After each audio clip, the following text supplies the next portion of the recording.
Today is a very big day in terms of what we're doing. ძალიან მნიშვნელოვანი დღეა იმის გათვალისწინებით, რასაც ვაკეთებთ. უზარმაზარი სანქციები დავაწესეთ და იმედი გვაქვს, რომ ეს დიდხანს არ გაგრძელდება.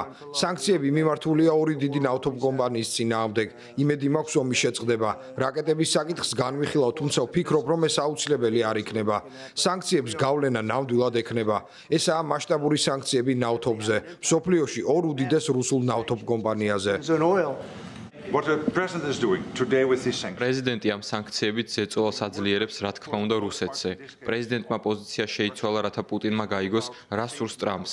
მას კი სურს, რომ პირველი ნაბიჯი ამ შაბათ-კვირას ცეცხლის სრულად შეწყვეტა იყოს იქ, სადაც ახლა ფრონტის ხაზი გადის. პუტინმა უნდა მიიღოს ეს და დათანხმდეს მოლაპარაკებას. სწორედ ეს გააკეთა ამერიკის შეერთებული შტატების პრეზიდენტმა და ზეწოლა გაზარდა.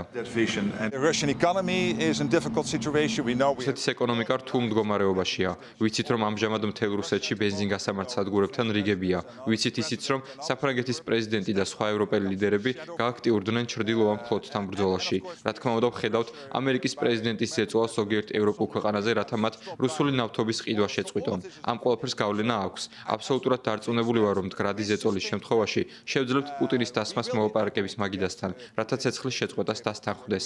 თქვენ ნახეთ, რა მოხდა ალასკაში, როდესაც პრეზიდენტმა ტრამპმა ინდოეთისთვის რუსული ნავთობის შესყიდვის გამო მეორეული სანქციების დაწესება გადაწყვიტა.